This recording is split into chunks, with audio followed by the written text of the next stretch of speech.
মহাশয়, ওলামায়ে কিরাম, তলাবায়ে ইলজাম, বয়োজ্যেষ্ঠ বয়োকনিষ্ঠ সমবয়সী বাবাজি ও ভাইয়েরা, সকলকে সালাম ও শুভেচ্ছা জানাই। আসসালামু আলাইকুম ওয়া রাহমাতুল্লাহি ওয়া বারাকাতুহু। সমস্ত প্রশংসা, গুণকীর্তন, গুণভাজন মহান রব্বুল আলামিনের জন্য, যিনি এক অদ্বিতীয় ওয়াহদাহু লা শারীকা লাহ। তিনার একবার কালেমায়ে শুকরিয়া আদায় করি, সকলে বলি আলহামদুলিল্লাহ। তারপরে পরে আকায়ে নামদার, তাসদারে মদিনা, মক্কার লাল, মরুর দুলাল, বিশ্বের সাহারা, মা আমিনার তারা, আপনার আমার নয়নমণি জনাবে মুহাম্মাদুর রাসূলুল্লাহ সাল্লাল্লাহু তাআলা আলাইহি ওয়াসাল্লামের প্রতি অগণিত দরুদ ও সালাম, শান্তির ধারা অবতীর্ণ হোক। সকলেই বলি আল্লাহুম্মা আমিন। বিরাদরান ইসলাম, আল্লাহ পাক রব্বুল আলামিন পবিত্র কোরআনে বলেন, হুন্না লিবাসুল লাকুম ওয়া আনতুম লিবাসুল লাহুন্না। আল্লাহ পাক রব্বুল আলামিন পবিত্র কোরআন পাকে ইরশাদ করে বললেন যে, হে জগতের নর নারী, তোমরা শোনো, তোমরা একে অপরের গায়ের পোশাক। জোরে বলেন সুবহানাল্লাহ। তাহলে জগতের মানুষগুলোকে ডেকে বলছেন আল্লাহ পাক রব্বুল আলামিন যে তোমরা একে অপরের গায়ের পোশাক। তাহলে এখানে বুঝতে হবে, যদি আমার স্ত্রী আমার গায়ের পোশাক হয়, আমি যদি তার গায়ের পোশাক হই, তাহলে আজকে জামা কাপড় পরে আছে, এটাই তো আমাদের পোশাক, তাই না? তাহলে স্ত্রীকে গায়ের পোশাক কেন বলা হলো স্বামীর, আর স্ত্রীর গায়ের পোশাক স্বামীকে কেন বলা হলো? আমরা তো গায়ে ভরতে পারবো না নাকি? আপনার শারীরিক মান সম্মান ইজ্জত যেমন রক্ষা করার জন্য এই কাপড়ের দরকার, অনুরূপ ভাবে আপনার চরিত্রের মান সম্মান রক্ষা করার দায়িত্ব আপনার স্ত্রীর। আপনার স্ত্রীর মান সম্মান চরিত্রের রক্ষা করার দায়িত্ব আপনার। তাহলে এই দিক থেকে আপনার বলা হয়েছে যে স্বামী স্ত্রীর পোশাক, স্ত্রী স্বামীর পোশাক। বিরাদরান ইসলাম, আল্লাহর নবী জনাবে মুহাম্মদুর রাসূলুল্লাহ সাল্লাল্লাহু তাআলা আলাইহি ওয়াসাল্লাম এ সম্পর্কে বলেছেন, ওগো আমার জগতের উম্মতেরা, তোমরা শোনো শোনো শোনো শোনো, তোমরা যেন কখনো স্ত্রীর গোপন কথাকে তোমরা প্রকাশ্যে বলিও না। ও জগতের স্ত্রী লোকেরা, ওগো আমার মা বোনেরা, তোমাদের স্বামীর যদি কোনো দোষ ত্রুটি থাকে, তোমার স্বামীর যদি কোনো ত্রুটি তুমি পেয়ে যাও, তাহলে জগতের মাঝে বলিও না, বলিও না। তোমরা তোমাদের স্বামী স্ত্রীতে মিলে বসে সেটাকে হাল করে না। আল্লাহর নবী বলেন, জগতের মাঝে যদি তোমরা সেটাকে এলান করো, জগৎবাসীরা তোমাদের সেই কথাটাকে শোনার পরে হাসাহাসি করবে, মাতামাতি করবে। আর ইন্না শাইতানা লিল ইনসানি আদুবুম মুবিন, আর শয়তান হলো মানুষের প্রকাশ্য দুশমন। যখন তোমাদের ওই কথাটাকে নিয়ে, তোমাদের স্বামী স্ত্রীর গোপন কথাকে নিয়ে যখন ওই জগতের মাঝে যখন আলোচনা হবে, ও জগতের স্বামী, তোমরা যখন তোমাদের স্ত্রীর কথাটাকে সমালোচনা করবে, আর যখন তোমার স্ত্রী সেটা শুনতে পাবে, শয়তান এসে তাকে খোঁচা দেবে, আর তোমার উপরে সে আরো রাগান্বিত হবে, আর তোমার সংসারে সুখ থাকবে না। অনুরূপ ভাবে যখন স্বামীর কথা যখন স্ত্রীরা সমালোচনা করবে, শয়তান এসে তার স্ত্রীকে, আপনার তার স্বামীকে খোঁচা দেবে, আর তার স্বামী যখন শুনতে পাবে, তার স্ত্রীকে গিয়ে আপনার গরু ছাগলের মতো বাড়াতে শুরু করবে। আর যখন মারতে শুরু করবে, স্বামী স্ত্রীতে যখন ঝগড়া বেঁধে যাবে, ওই সংসারে কখনোই সুখ আসতে পারে না। তাই জন্যই তো আল্লাহ পাক রব্বুল আলামিন প্রথমেই বললেন যে তোমরা স্বামী স্ত্রী যারা আছো তারা একে অপরের পোশাক হয়ে থাকো, শয়তান যেন তোমাদেরকে গ্রাস করতে না পারে। বিরাদরান ইসলাম, স্বামীর সেবা করতে হবে। ওগো আমার মা বোনেরা, ওগো আমার বাবা জি ভাইরা, আজকে আপনাদের স্বামী স্ত্রীর সম্পর্কে আপনার একটি আলোচনা করব, খুব গুরুত্বপূর্ণ আলোচনা। ও মা বোনেরা গো, যারা বাড়িতে বসে আছেন, ওগো আমার বাবা জি ভাইরা, যারা বাড়িতে বসে আছেন, আপনারা অতি তাড়াতাড়ি চলে আসুন, খুব গুরুত্বপূর্ণ আলোচনা। একটা যদি বাক্য ছুটে যায় আর হয়তো মিলাইতে পারবেন না, একটি বাক্য যদি ছুটে যায় হয়তো সেটার জন্য আফসোস থেকে যাবে। আল্লাহ পাক রব্বুল আলামিন দুনিয়ার সরজমিনে একজন নবী পাঠিয়েছিলেন, সেই নবীর নাম হলো হযরতে আইয়ুব আলাইহিস সালাম। শুনেননি আইয়ুব আলাইহিস সালামের কথা? দুনিয়ার বুকে একজন আল্লাহর নবী এসেছিলেন, তিনার নাম হযরতে আইয়ুব আলাইহিস সালাম। হযরতে আইয়ুব আলাইহিস সালাম দুনিয়ার বুকে যখন ছিলেন খুব ধনবান ছিলেন, খুব টাকা পয়সা ছিল, খুব বাড়ি গাড়ি ছিল, খুব আপনার ধন দৌলত ছিল। আল্লাহর ফেরেশতা আপনার বলতেছেন, আল্লাহ গো, হযরতে আইয়ুব আলাইহিস সালামের এত টাকা পয়সা আছে বলে, এত ধন দৌলত আছে বলে, সে খুব সুখে আছে বলে আল্লাহ তোমাকে ডাকে। যদি সে সুখে না থাকতো মনে হয় আপনাকে ডাকতো না। আল্লাহ হযরতে আইয়ুব আলাইহিস সালামের আমরা পরীক্ষা নিতে চাই। সুখে থাকলে তো সব সময়তেই আমরা আল্লাহকে ডাকি নাকি? এখন তো বিপরীত হয়ে গিয়েছে। যখন চলতে পারি না, পিঠ বিছানায় ঠেকে গিয়েছে, তখন শুয়ে আল্লাহ আল্লাহ আল্লাহ বাঁচাও, আল্লাহ বাঁচাও। তখন যতক্ষণ রক্তের তেজ থাকলো ততক্ষণ পর্যন্ত মসজিদ মুখী হলাম না।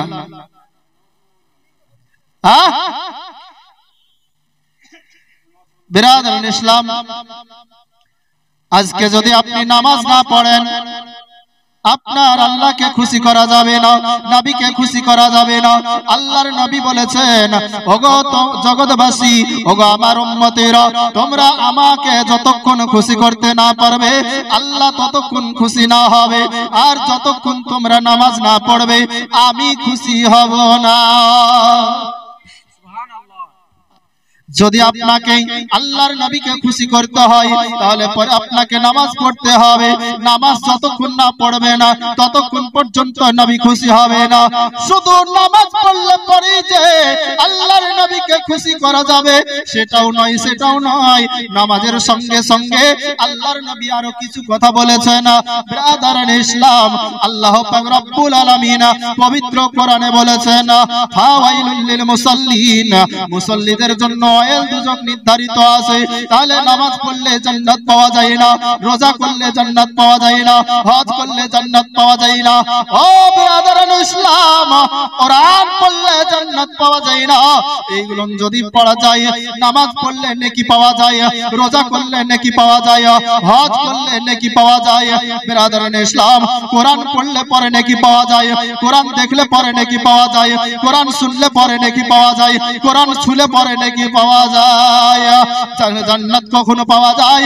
আল্লাহ পাক রব্বুল আলামিন বলেন, কোরআন দেখলে নেকি দি, আর কোরআন পড়লে নেকি দি, কোরআন ছুলে পরে নেকি দি, কোরআন স্পর্শ করলে নেকি দেই, কোরআন তেলাওয়াত শুনলে পরে নেকি দেই। তবে শোনো শোনো ওগো জগৎবাসী, তোমরা শুনে নাও, ওই কোরআন ওয়ালাকে ধরলে পরে জান্নাত পাওয়া যায়। সুবহানাল্লাহ। সেই কোরআন ওয়ালাকে কার মাধ্যমে কোরআন পেয়েছি আমরা? বলেন, নবীর মাধ্যমে। নবী তো কোরআন ওয়ালা নাকি? আল্লাহ বলছেন, কোরআন পড়লে নেকি পাওয়া যায়, জান্নাতের গ্যারান্টি নাই।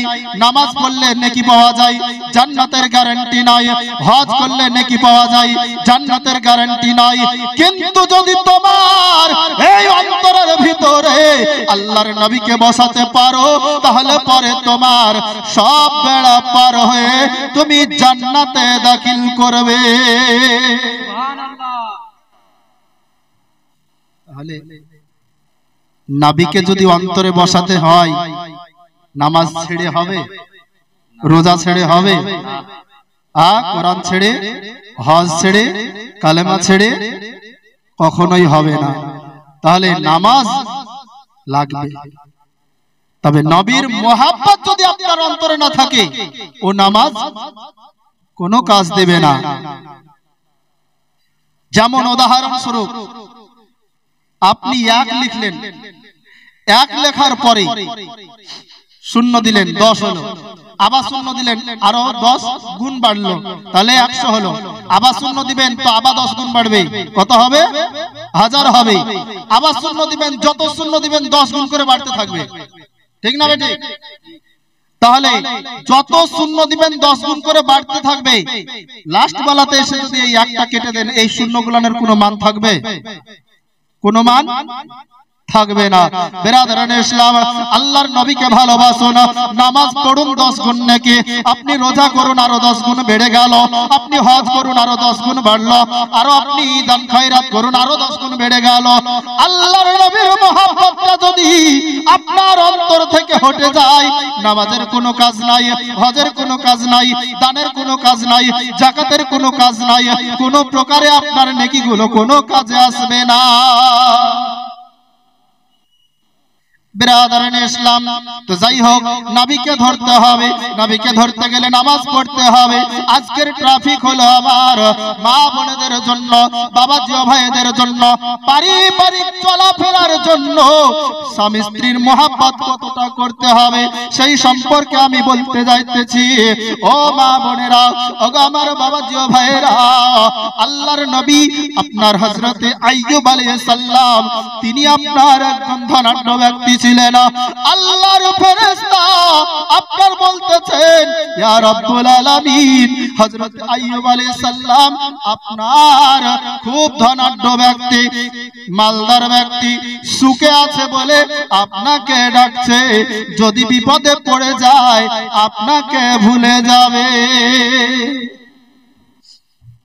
ফেরেশতাদের এই ভুল ধারণাকে প্রমাণ করার জন্য আল্লাহ পাক রব্বুল আলামিন বলছেন, ও ফেরেশতারা, যাও আমার আইয়ুব আলাইহিস সালামের পরীক্ষা নিতে দুনিয়ার বুকে চলে যাও। ফেরেশতা হাজির। ফেরেশতা আসলেন, হযরতে আইয়ুব আলাইহিস সালামের সম্পদ থেকে বরকতটা তুলে নিলেন, সম্পদ থেকে বরকতটা তুলে নিলেন। এইদিকে হযরতে আইয়ুব আলাইহিস সালামের 3 জন স্ত্রী আছে, 4 নাম্বার স্ত্রীকে আপনার বিবাহ করেছে, যার নাম হলো মা রহিমা। অবশেষে 4 নাম্বার স্ত্রী মা রহিমা, তিনি সেই সময়কার খুব সুন্দর মহিলা, খুব আকীদাবান মহিলা, খুব চরিত্রবান মহিলা। তার চরিত্রের গুণে চতুর্দিকে তার সুনাম যেন ছড়িয়ে পড়েছে। হযরতে আইয়ুব আলাইহিস সালাম শুনতে পেলেন, মা রহিমাকে তিনি বিবাহ করে নিলেন। হযরতে রহিমা বিবাহ করার পরে যখন আপনার স্বামীর ঘরে এলেন, এদিকে মা রহিমার পিতার বংশ আপনার খুব মর্যাদাশালী বংশ, তিনারাও খুব আপনার ধনবান ব্যক্তি ছিলেন। সোনার চামচ মুখে নিয়ে হযরতে রহিমা দুনিয়ার বুকে আপনার ভূমিষ্ঠ হয়েছিলেন, দুনিয়ার বুকে লালন পালন হয়েছিলেন। আব্বার কাছ থেকে যখন বিবাহ করে স্বামীর ঘরে এলেন, স্বামীর ঘরেও খুব আদর যত্ন পেয়েছেন। খুব আদর যত্ন পেয়ে তিনি স্বামীর খুব সেবা যত্ন করতেন। সব সময় তিনি স্বামীর সেবাতে মগ্ন থাকতেন। বিবি রহিমাকে বলা হয়, হযরত আইয়ুব আলাইহিস বললেন, ওগো আমার বিবি রহিমা, আমার তো আরো 3 জন বিবি আছে, তারা তো এত সেবা করে না, তুমি তাদেরকে সেবা করার কেন সুযোগ দাও না? বলে, স্বামী, আমি মহিলা কুলে জন্ম নিয়েছি, আমি নারী কুলে জন্ম নিয়েছি। স্বামী গো, আমার পিতা মাতা আমাকে শিক্ষা দিয়েছে একজন নারী তখনই পরিপূর্ণ হয় যখন সে স্বামীর সেবা করতে পারে। স্বামী গো, আপনি আমার ওপর রাজি না খুশি আপনি বলো না। বলে, স্বামী বলে, রহিমা গো, তোমার মতো আমি বিবি আর একটা উপায় নেই, আর পাবো না। দিন যাই অতিবাহিত হতে হতে হতে হতে এমন একটি সময় হয়ে গেল, হযরতে আইয়ুব আলাইহিস সালামের আপনার উপর থেকে সম্পদের উপর থেকে বরকতটা উঠে গিয়েছে, তাই আস্তে আস্তে আপনার সম্পদটা নষ্ট হতে শুরু করে দিয়েছে। নষ্ট হতে হতে হযরতে আইয়ুব আলাইহিস সালামের অবস্থা এমন জায়গায় পৌঁছে গেল যে আপনার তিনার মাথা গোজার ঠাই পর্যন্ত না। জোরে বলেন সুবহানাল্লাহ। এত ধনবান ব্যক্তি এখন মাথা গোজার ঠাই নাই। আল্লাহ পাক রব্বুল আলামিন ধনী ব্যক্তিকে গরিব করতে সময় লাগে না, আর গরিব ব্যক্তিকে ধনী বানাতেও সময় লাগে না।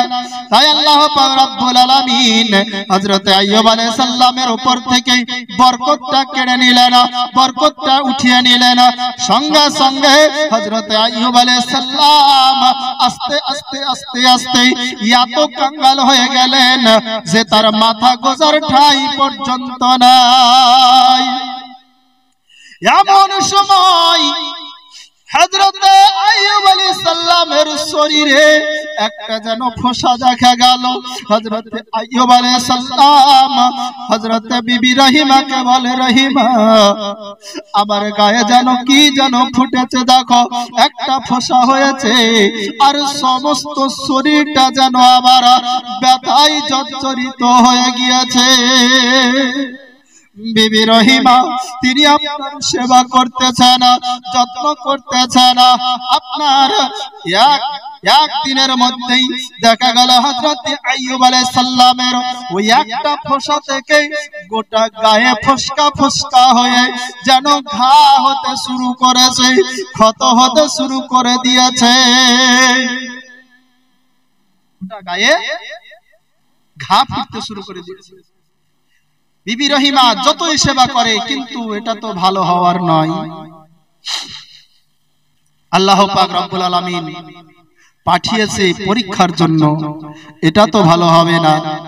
আপনার যেটুকু সম্পদ ছিল ওই ঘায়ের চিকিৎসা করতে যে সেটুকুনো আপনার শেষ, আর কিছু নাই, নিঃস্ব কাঙ্গাল। আর গায়ের ঘাগুলো আরো যেন বাড়তি হয়ে মোটা মোটা মোটা মোটা পোকাতে পরিণত হয়ে গিয়েছে। জোরে বলেন সুবহানাল্লাহ, সুবহানাল্লাহ। জোরে জোরে আপনার মোটা মোটা পোকাতে পরিণত হয়েছে। সমস্ত বিবিরা একত্রিত হয়ে তারা আলোচনা করে, আমাদের স্বামী আর বাঁচবে না। কুষ্ঠ রোগ, ওই রোগটার নাম কি? জোরে বলেন। কুষ্ঠ রোগ। কুষ্ঠ কিছুদিন আগে আমাদের এই এলাকায় এসেছিল আপনার করোনা, আসেনি? এই করোনার কোন ওষুধ বের হয়েছে? না, কোন ওষুধ নাই। মন বোঝানো ভ্যাকসিন দিয়েছে কিন্তু করোনার কোনো ওষুধ নাই। যদি ওষুধ থাকতো লক্ষ লক্ষ মানুষ মারা যেত না। ওই রকমের সেই জামানায় কুষ্ঠ রোগের রোগী হয়ে হযরতে আইয়ুব আলাইহিস সালাম বিছনায় পড়েছেন। ও বিবিরা আলোচনা করে, কুষ্ঠ রোগের কোনো ওষুধ নাই, আমাদের স্বামী আর বাঁচবে না। এই স্বামীর কাছে থাকলে পরে আমাদের জীবনটাও নষ্ট হয়ে যাবে। এক এক করে তিনজন স্ত্রী, আগেকার তিনজন স্ত্রী এক এক করে বিদায় নিয়ে চলে গেল। স্বামীকে বলে, স্বামী গো, তোমার কাছে থাকলে পরে এটা হলো ছোঁয়াচে রোগ, আমাদেরও কুষ্ঠ রোগ হয়ে যাবে, আমরাও মারা যাব। আপনাকে আমি ভালোবাসি, কিন্তু আপনার জন্য জান দিতে রাজি না। জান দিতে পারবে? স্বামী স্ত্রী এত মহব্বত, কিন্তু জান দিতে কেউ রাজি হলো না। তার কাছে থাকতে কেউ রাজি হলো না। মোটা মোটা পোকা হয়ে গিয়েছে, শরীর থেকে দুর্গন্ধ বের হচ্ছে, আপনার পুষ ঝরতে শুরু করেছে। ওই সময়তে কেউ থাকতে রাজি হয় না, সবাই যেন একে একে বিদায় নিল। মা রহিমা ওইখানে বসে বসে স্বামীর যেন সেবা করতে থাকে, গা থেকে যেন ওই পোকাগুলো একটা একটা করে বেছে বেছে ফেলতে থাকে, আর যেন সেবা করে। হযরত আইয়ুব আলাইহিস সালাম হযরত বিবি রহিমার হাত ধরে বলে, ওগো আমার বিবি, তুমি কেন এখানে বসে থাকলে? আমার আগেকার বিবি গুলো সব চলে গেল, তুমি কেন বসে থাকলে? ওগো বিবি রহিমা, তুমিও চলে যাও, চলে যাও, আমাকে আমার হালাতে ছেড়ে দাও, আমার কাছে থেকে তুমি কষ্ট পাইও না, আমার কাছে থাকলে তুমি কষ্ট পাবে, দুঃখ পাবে। ওগো রহিমা, তুমি চলে যাও, চলে যাও, আমার কাছে থাকতে হবে না। ওই সময়তে বিবি রহিমা হাত কানকে ধরে বলেছিলেন, ওগো আমার প্রাণের স্বামী, আমার আব্বা মা আমাকে সেই শিক্ষায় শিক্ষিত করেনি। স্বামী গো, যদি মরতে হয় একসঙ্গে মরব, যদি বাঁচতে হয় একসঙ্গে বাঁচব গো স্বামী। হায়াত মউতের মালিক মহান রব্বুল আলামিন বসে আছেন, তিনি আমাদের হায়াত মউতের মালিক, তিনি যা করবেন তাই। স্বামী গো, ভেঙে পড়বেন না, ভেঙে পড়বেন না। রহিমা যদি আপনাকে ছেড়ে চলে যায়, কে বলতে পারে রহিমা খুশি হবে?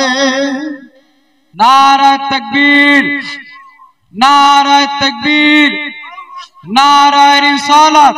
ইয়া রাসূলুল্লাহ। মাওলানা মোহাম্মদ রাজীব হোসেন রেজভী সাহেব, নারায়ে তাকবীর, নারায়ে রিসালাত।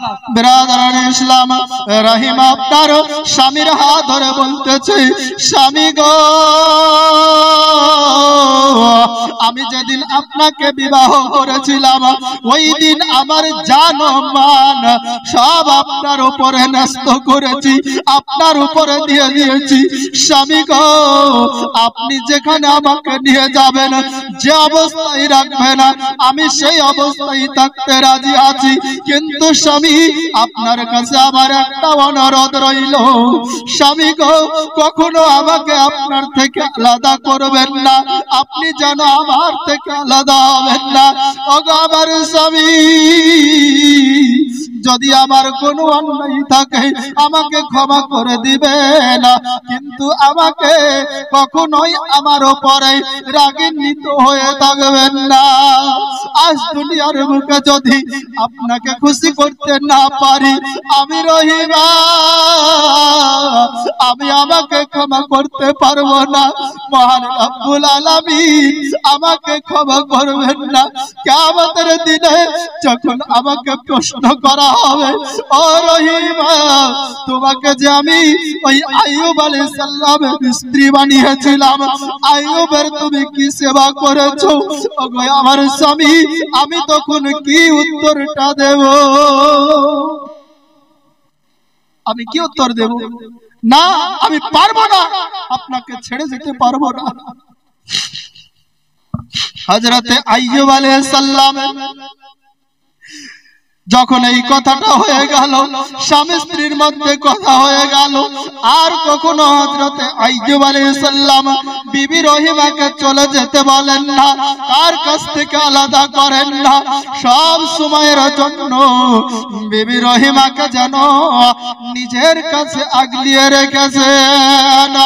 ও আমার মা বোনেরা, ও আমার বাবাজি, ও ভাইরা, শুধু সেই কষ্ট নয়, আরো কষ্ট আছে।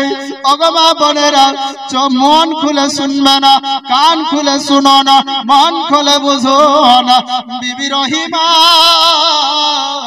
হযরত আইয়ুব আলাইহিস সালামের কত সেবা করেছেন, কত যত্ন করেছেন, কত দুঃখ কষ্ট সহ্য করেছেন। আস্তে আস্তে আস্তে আস্তে যখন আপনার ওই এলাকাতে হযরতে আইয়ুব আলাইহিস সালামের গায়ের যখন গন্ধটা, ওই ঘায়ের যখন গন্ধ চতুর্দিকে ছড়াতে শুরু করে দিয়েছে, আগেই বলেছি ইন্নাশ শাইতানা লিল ইনসানি আদুব্বুম মুবিন। শয়তান হলো মানুষের প্রকাশ্য দুশমন। শয়তান মানুষের প্রকাশ্য দুশমন। সেই শয়তান এলাকাবাসীকে এবার ভ্রান্ত করছে। কি করছে? বিভ্রান্তের মধ্যে ফেলছে। ফেলার পরে কি বলছে? যে এলাকাবাসী, তোমাদের এলাকায় একজন কুষ্ঠ রোগের রোগী এসে আছে, তোমরা যদি তাকে এলাকা ছাড়া না করো, তাহলে তোমাদের মাঝেও সেই কুষ্ঠ রোগ ছড়িয়ে পড়বে। আজকে দেখো, আইয়ুব পথভ্রষ্ট হয়ে গিয়েছে, যার কারণে তার উপরে গজব নেমে এসেছে, শাস্তি নেমে এসেছে। এই বলে যখন ঘোষণা করতে শুরু করলো, এলাকাবাসী দলে দলে আসে, হযরতে আইয়ুব আলাইহিস সালামের কাছে আসে। আসার পরে বলা, হুজুর, আপনাকে আমরা মানি, আপনাকে আমরা ভালোবাসি। হুজুর গো, আপনাকে আমি একটা অনুরোধ করব, আমরা একটা অনুরোধ করতে চাই। বলে, কি অনুরোধ? বলে, হুজুর, এতদিন ধরে আপনি যা করেছেন আমাদের খুশির জন্য করেছেন, আপনি যা করেছেন আমাদের ভালোর জন্য করেছেন। ওগো হুজুর, আজকে আপনার এই কুষ্ঠ রোগ আমাদের ছেলে মেয়েদের ভিতরে, আমাদের ভিতরে সংক্রমণ হয়ে যায়, এটা তো আমরা চাই না। হুজুর, আপনি কি সেটা চান? আপনি কি চান যে এই রোগটা এলাকায় ছড়িয়ে পড়ুক? হযরতে আইয়ুব আলাইহিস সালাম বললেন, না, আমিও চাই না। তো হুজুর, তাহলে আপনাকে এই এলাকা ছেড়ে চলে যেতে হবে। হযরতে আইয়ুব আলাইহিস সালাম কে বলছেন, হুজুর, এই এলাকায় থাকলে পরে রোগটা ছড়িয়ে পড়বে। হুজুর গো, আপনার কাছে অনুরোধ, আপনি এই এলাকা ছেড়ে চলে যান, দূরে কোথাও চলে যান। সঙ্গে সঙ্গে হযরতে আইয়ুব আলাইহিস সালাম বিছনায় পড়ে রয়েছে, চলতে পারে না, হাঁটতে পারে না, চলতে পারে না, পায়ের তলে ফোঁসা, আপনার মোটা মোটা পোকা। এমন সময় দেখা গেল হযরতে আইয়ুব আলাইহিস সালাম বিবি রহিমাকে বলে, রহিমা, আমাকে এখান থেকে নিয়ে চলো, ওই পাহাড়ের কিনারায় নির্জন এলাকায় নিয়ে চলো, যেখানে কোনো মানুষ নাই, যেখানে কোনো জন নাই, যেখানে কেউ আমাদের বাধা দিতে পারবে না। ওই পাহাড়ি এলাকায় চলো, পাহাড়ের তটে আমরা বাস করব। যতদিন অসুখ ভালো না হবে, যতদিন রোগ মুক্ত না হব, ততদিন ওইখানে থাকবো। হযরতে আইয়ুব আলাইহিস সালাম কে হাত কানকে ধরে, মা রহিমা, তিনি আপনার উঠাতে গেলেন, কিন্তু আপনার তুলতে পারে না, তিনি উঠতে পারে না, বসতে পারে না, চলতে পারে না, হাঁটতে পারে না। ওই সুবাদে হযরতে বিবি আইয়ুব আলাইহিস সালামের বিবি রহিমা হযরত আইয়ুব আলাইহিস সালামকে বললেন কি আপনার কাঁধে নিয়ে নিলেন, নেওয়ার পরে গুটি গুটি পায়ে হাঁটতে শুরু করে দিলেন। কতই না কষ্ট হয়েছিল। একজন মহিলা, একজন মা, দুর্বল নাজুক শরীরে ওই আইয়ুব আলাইহিস সালামের মতো একজন পুরুষকে কাঁধে নিয়ে ওই পাহাড়ি এলাকায় হাঁটতে হাঁটতে যাওয়া এত সহজ কথা নয়।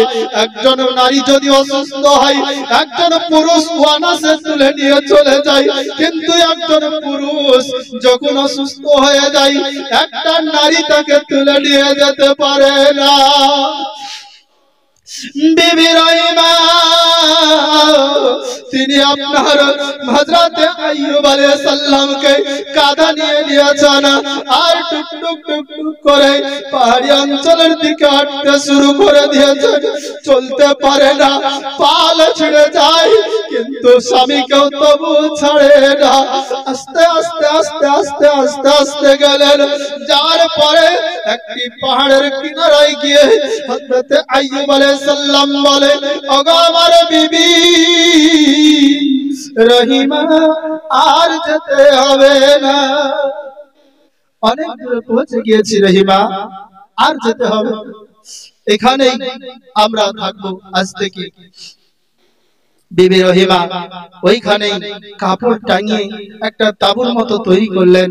করার পরে আপনার গাছের কাঁচা কাঁচা কাঁচা জালি জালি আপনার পাতা লতা নিয়ে এসে আপনার একটা সুন্দর ভাবে কি করলেন, নরম একটা বিছানা তৈরি করলেন, স্বামীকে শুইয়ে দিলেন।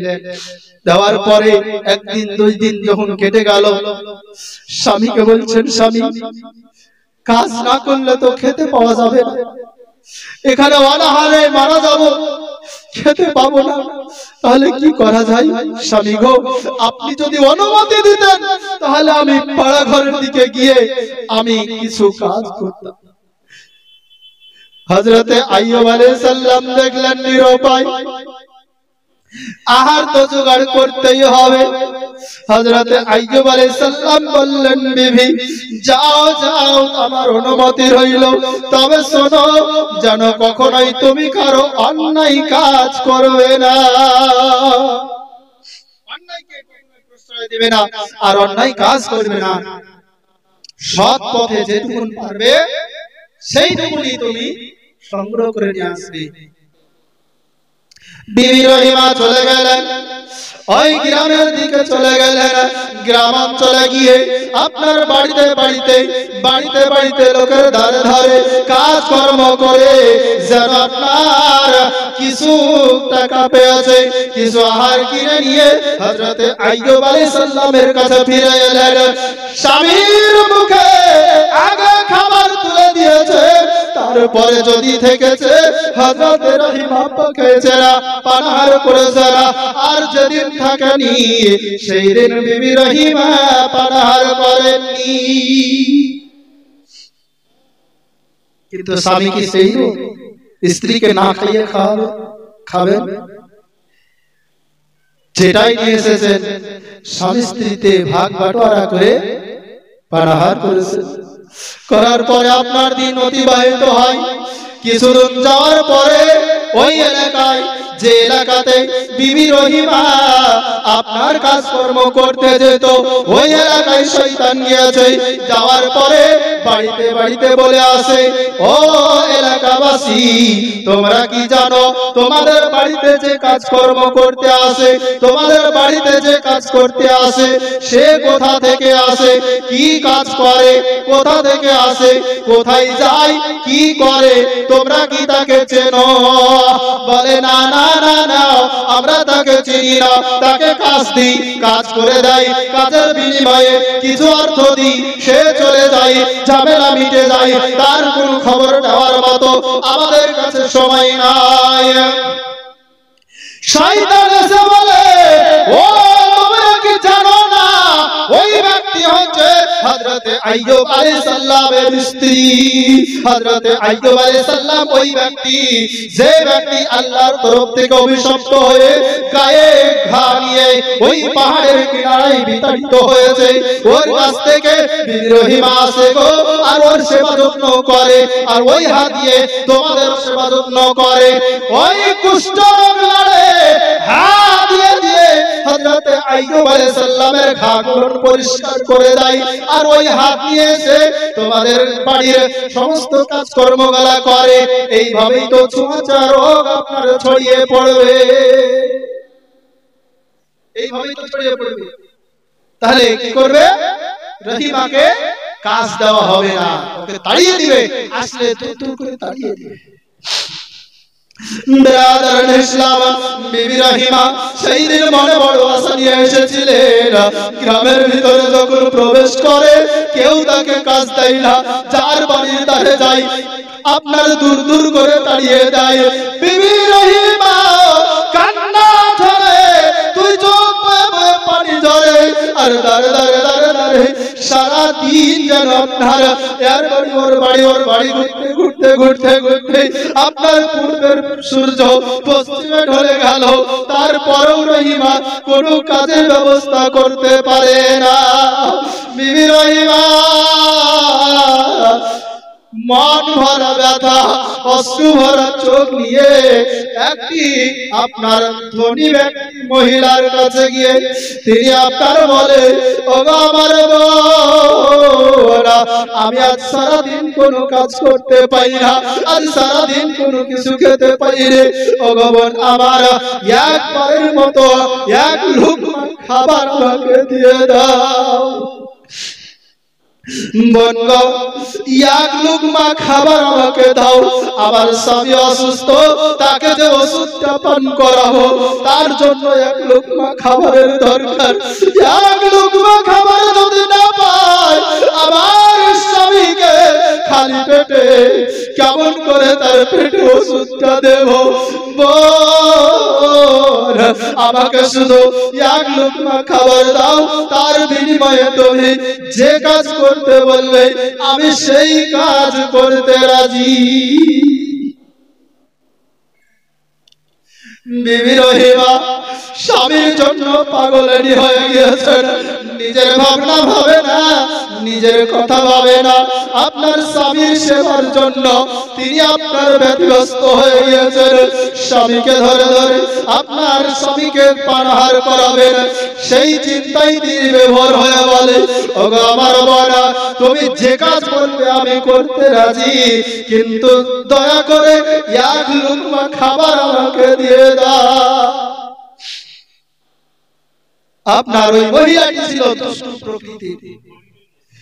বিবি রহিমার মাথার চুলগুলো ছিল খুব লম্বা এবং কালো ধরনের, দেখতে খুব সুন্দর।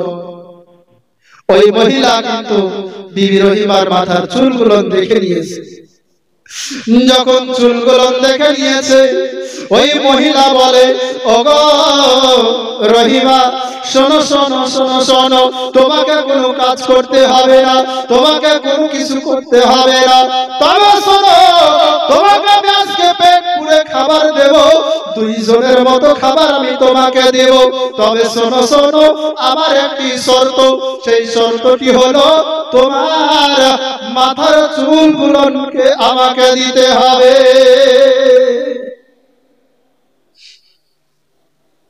বিবি রহিমা আপনার হাউমাউ করে কান্না করতে লাগলেন, বলে আমার খাবারটার যেমন প্রয়োজন, আমার এই চুলগুলারও তেমন প্রয়োজন। বলে কেন? বলে বঙ্গ, তুমি জানো না আমার স্বামী অসুস্থ, উঠতে পারে না, চলতে পারে না, যখন উঠার প্রয়োজন হয় তখন হাতটা ধরতে পারে না। ওই নরম চুলগুলো আমার মাথার নরম চুলগুলোকে খাঞ্চিয়ে ধরে, ধরার পরে আমার স্বামী উঠা বসা করে। আজকে যদি এই চুলগুলো তোমাকে দিয়ে দিই, আমার স্বামী ওঠা বসা করতে খুব অসুস্থ হয়ে যাবে, ওঠা বসা করতে খুব অসুবিধা হয়ে যাবে। ভগবান, শুধু তাই নয়, আমার স্বামীর গোটা গায়ে ক্ষত রয়েছে, গোটা গায়ে অসুস্থ আপনার ঘা রয়েছে। ভগবান, যখন ঘা গুলো চুলকায় আর হাত দিয়ে চুলকাতে পারা যায় না, আবার এই চুলগুলো দিয়ে তার গায়ে আমি বুলিয়ে বুলিয়ে তার গাটাকে চুলকিয়ে দিই। মন গো, এত বড় শাস্তি আমাকে দিও না। এক মুঠো খাবারের জন্য আমার স্বামীর সুখকে কেড়ে নিও না। যখন এই কথা বলা, ওই মহিলা নাছোড়বান্দা বলে, তাহলে খাবার দেব না, তাহলে তো খাবার হবে না, তুমি যদি চুল না দাও তোমাকে খাবার দিতে পারবো না, যাও যাও আমার কাছ থেকে চলে যাও। বিবি রহিমা চিন্তা করতে লাগলেন যে আজ যদি আমি খাবার না নিয়ে যেতে পারি, তাহলে পরে আমার স্বামীকে ওষুধ খাওয়াতে পারবো না, তাই আমি এই সুযোগটা ছাড়া যাবে না। তাতে যা হয় হবে। মাথার চুলগুলোকে কাটলেন, কাটার পরে ওই মহিলাকে দিয়ে দিলেন। ওই মহিলা আপনার খাবার দিয়ে দিল। খাবারগুলো নিয়ে আপনার হাঁটতে হাঁটতে হাঁটতে হাঁটতে আপনার চলে আসতেছেন। যখন হযরতে আইয়ুবের কাছে আসতেছেন, এমন সময় বিবি রহিমা হযরতে আইয়ুব আলাইহিস সালামের কাছে আসার আগে, হযরতে আইয়ুব আলাইহিস সালামের কাছে পৌঁছানোর আগে আপনার শয়তান এসে পৌঁছে গিয়েছে।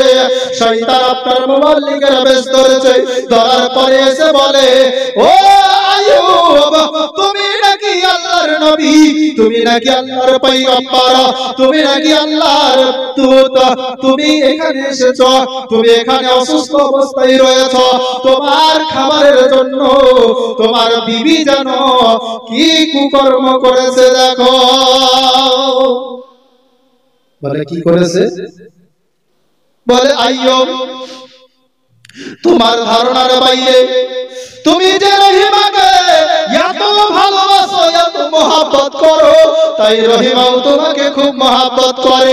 আজকে কাজ করতে গিয়ে কাজে আপনার পাই না, তার কারণে তোমার খাবারের ব্যবস্থা করতে পেরেছিল না। শুধুমাত্র তোমার খাবারের জন্য বিবি রহিমা আজকে চুরি করতে গিয়ে ধরা পড়েছে, আর ধরা পড়ার কারণে তার মাথার চুলগুলোকে গ্রামের লোকে কেটে নিয়েছে। কি রহিমাকে কি দোষারোপ করছে দেখুন। বিবি রহিমা পবিত্র নারী, সেই নারী সম্পর্কে আপনার বলছে যে চুরি করতে গিয়ে ধরা পড়েছে আর মাথার চুলগুলোকে কেটে নিয়েছে। এবার বলেন, শয়তান মানুষের মধ্যে কেমন করে দ্বন্দ্ব বাঁধায়। বিবি রহিমা সারাদিন ঘুরিয়ে ঘুরিয়ে কাজ পায়নি, কথাটা সত্য? সত্য।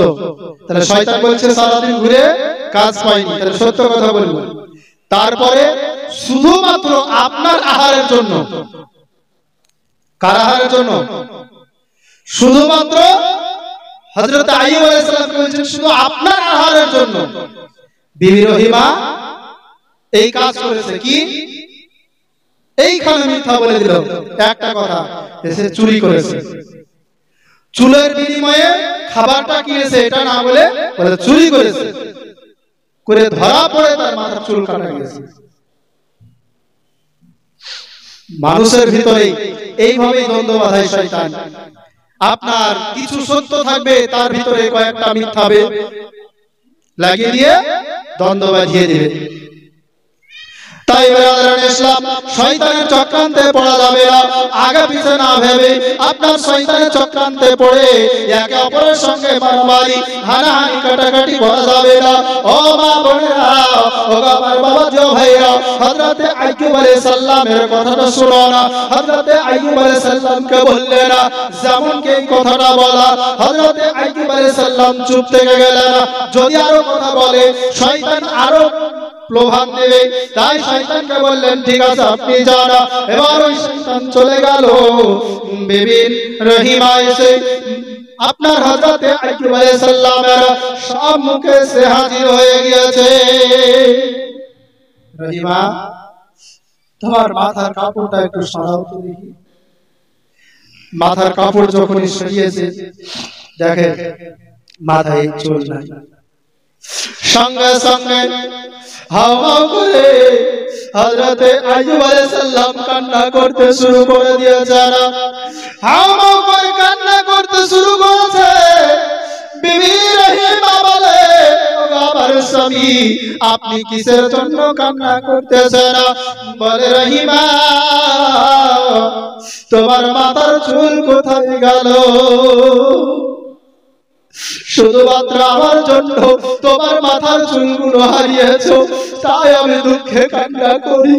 ও আমার বিবি, তুমি আমাকে এত মোহাব্বত করো, তুমি আমাকে এত ভালোবাসো, কিয়ামতের দিনে আমি কথা দিলাম, আমি যদি জান্নাতে যাই, আমি আল্লাহর কাছে দরখাস্ত করব, তোমাকে আমি জান্নাতে না নিয়ে আমি জান্নাতে যাব না। বিবি রহিমা বলছেন, স্বামী গো, আমার মাথার চুল কোথায় গেল আপনি জিজ্ঞাসা করবেন না। বলে, জিজ্ঞাসা কি করব? তোমার উপরে আমার ভরসা আছে।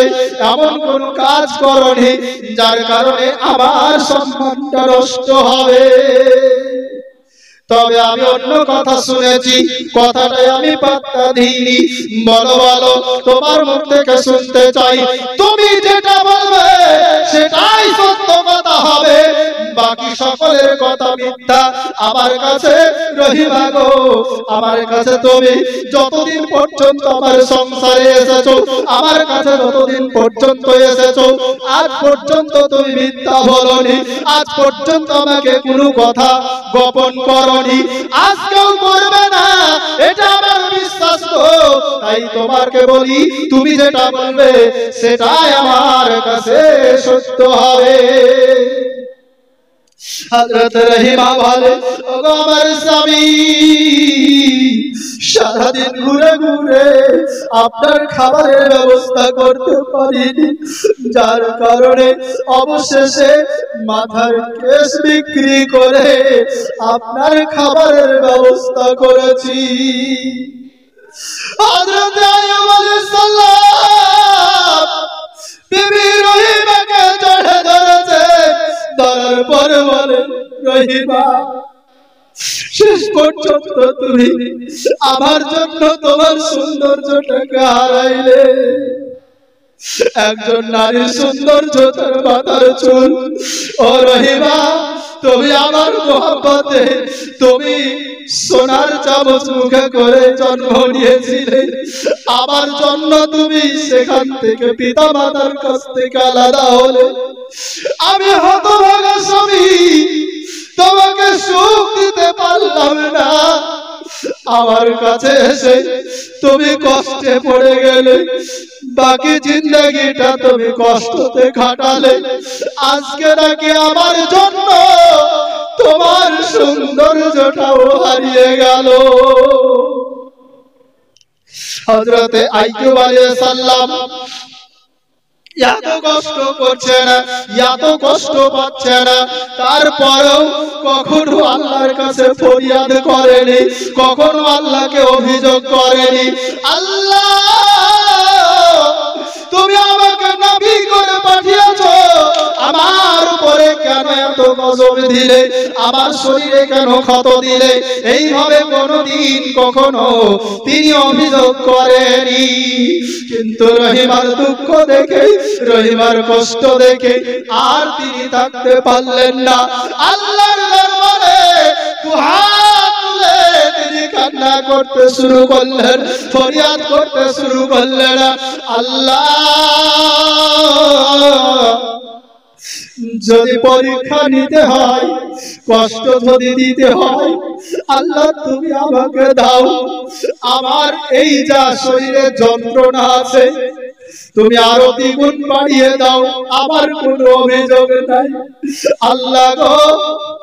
তবে বিবি রহিমা আমার জন্য যে এত কষ্ট পেয়েছে, তার সৌন্দর্য হারিয়েছে, আল্লাহ গো আমি তোমার নবী হয়ে কেমন করে সহ্য করতে পারি। আল্লাহ বিবি রহিমার উপরে দয়া করো, বিবি রহিমাকে তুমি ক্ষমা করো, তার উপরে তুমি রাজি হয়ে যাও, তার উপরে তুমি খুশি হয়ে যাও। আমি স্বামী হিসাবে খুশি, আমি স্বামী হিসাবে আমি খুশি আনন্দিত, আল্লাহ গো তুমি রব হিসাবে তুমি খুশি হয়ে যাও। আল্লাহ পাক রব্বুল আলামিন ফেরেশতা মণ্ডলীকে ডেকে বলে, ওগো ফেরেশতা মণ্ডলী তোমরা বলো বলো হযরতে আইয়ুব আলাইহিস সালামেরা আর কোনো পরীক্ষা নেবে নাকি? বলে না না, আর কোনো পরীক্ষার প্রয়োজন নাই। আমরা জেনে গিয়েছি দুঃখে পড়লেও যে আপনাকে ডাকবে, সুখে থাকলেও আপনাকে ডাকবে, ধনবান হলো আপনাকে ডাকবে, আর আপনার মিসকিন হলে কঙ্গাল হলে পারো আপনাকে ডাকবে। যে ব্যক্তি মুমিন হবে, ঠিক না বেটি? যারা মুমিন হবে দুঃখের সময়তেও ডাকবে, আল্লাহকে সুখের সময়তেও ডাকবে, তাই না? কিন্তু এখন তো বর্তমানে আমাদের ভিতরে কখন আল্লাহকে ডাকি, মসজিদে গিয়ে কখন বের হব, যে কটা মুসল্লি আছি কখন বের হব সেই চিন্তায় বেঘর হয়ে থাকি।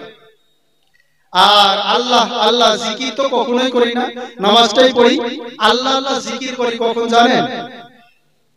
চুরি করতে গিয়ে। আল্লাহ যেন ধরা না পড়ি, আল্লাহ যেন ধরা না পড়ি, আল্লাহ যেন ধরা না পড়ি। আল্লাহর জিকির অন্তর থেকে তো কিন্তু আসে। এই আল্লাহর জিকিরে কি কাজ দিবে? তাহলে মসজিদে বসে খাস নিয়াতে আপনার কালকে আপনি পানাহার করান, শরীরকে পানাহার করান, ভাত রুটি আপনার খাদ্য খাবার, আর আপনার আত্মা বলে জিনিস আছে, ওই আত্মাকে আপনার যদি খাবার খেতে দিতে হয় তাহলে আপনাকে মসজিদের এক কোণায় বসে যেতে হবে, আর আপনার আত্মাকে খাবার দিতে হবে কি আল্লাহ আল্লাহ আল্লাহ আল্লাহ আল্লাহ আল্লাহ আল্লাহ। আল্লাহ নামের যখন জিকির করতে লাগবে না, হাতুড়ের বাড়ি যখন আপনার অন্তরে পড়তে শুরু করে দিবে, লোহার মরিচিকা ছুটার জন্য হাতুড়ের বাড়ি যখন দমাদম পড়তে শুরু করে দেয়, মরিচিকা ছুটে যায়, লোহাটা বের হয়ে যায়। অনুরূপ ভাবে আপনার কলবে যে কালি রয়েছে, আপনি যখন আল্লাহ নামের বাড়ি দিতে লাগবে না, আল্লাহ আল্লাহ আল্লাহ আল্লাহ, এই যে বাড়ি যখন আপনার অন্তরে পড়তে শুরু করে দিবে, আপনার অন্তরের কালি মুছে ছাই হয়ে যাবে, আপনার কালিগুলো দূর হয়ে যাবে, আলোয় আলোকিত হয়ে যাবে। যখনই আপনার কালটাকে আলোকিত করতে পারবেন, মহান রব্বুল আলামিন আপনার কলবে এসে বসে যাবে। জোরে বলেন বেরাদারান ইসলাম। তাই হযরতে আইয়ুব আলাইহিস সালামেরা আপনার পরীক্ষা যখন ফেরেশতারা বললেন শেষ হয়ে গিয়েছে, আল্লাহ পাক রব্বুল আলামিন বলে, ও জিবরিল আমিন যাও যাও যাও যাও, হযরতে আইয়ুব আলাইহিস সালাম যে পাহাড়ের কিনারায় রয়েছে ওই পাহাড়ের কিনারায় তুমি যাও, যাওয়ার পরে পাহাড় থেকে একটি ঝর্ণা প্রবাহিত করে দাও। সঙ্গে সঙ্গে হযরতে আইয়ুব আলাইহিস সালামের কাছে এসে হযরতে জিবরিল আলাইহিস সালাম ওই পাহাড়ের কিনারায় গিয়ে পরের বাড়ি যখন কি বলে, সঙ্গে সঙ্গে পাহাড় থেকে ঝর্ণা প্রবাহিত হয়ে যায়। হযরতে আইয়ুব আলাইহিস সালামকে আপনার জিবরিল আমিন এসে বলে না, ও আল্লাহর পয়গম্বর আইয়ুব আলাইহিস সালাম, আপনি জান আল্লাহর নাম নিয়ে ওই ঝর্ণাতে আপনি গোসলটা করে নিন। সঙ্গে সঙ্গে হযরতে আইয়ুব আলাইহিস সালাম বললেন কি, ওই ঝর্ণাতে গেলেন, যাওয়ার পরে তিনি আপনার গোসলটা বানিয়ে নিলেন।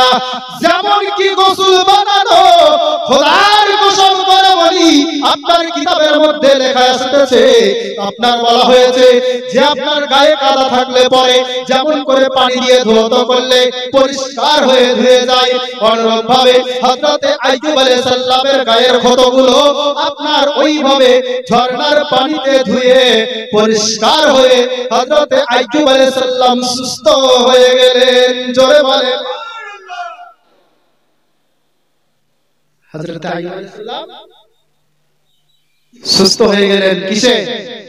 এত ডাক্তারি ওষুধে, আপনার হাকিমের ওষুধে কাজ হলো না, কিন্তু লাস্ট পর্যন্ত আল্লাহর সেই প্রদত্ত জিবরিল আমিনের পরের আপনার বাড়ি দিয়ে পাহাড়ের কিনারা থেকে যে ঝর্ণা বের করলো, সেই ঝর্ণার পানিতে গোসল বানিয়ে আপনার পরিষ্কার হয়ে গেলেন, রোগ মুক্ত হয়ে গেলেন, ভালো হয়ে গেলেন। তারপরে আপনি গুটি গুটি পায়ে বাড়িতে আসলেন। আসার পরে তিনি জীবন যাপন করতে শুরু করলেন। আস্তে আস্তে আস্তে আস্তে আস্তে আস্তে আবার তিনি যে পর্যায়ে ছিলেন সেই পর্যায়ে আপনার বরকতটা যখন জিবরিল আমিন আবার তার সম্পদে দিয়ে দিলেন, আস্তে আস্তে তিনি আবার মালদারে পরিণত হয়ে গেলেন। তো ব্রাদার ইসলাম, যাই হোক, আমাদের জীবনে যেটাই আছে সেটাই আল্লাহর তরফ থেকে আছে, আমাদের জন্য পরীক্ষা করা হয়।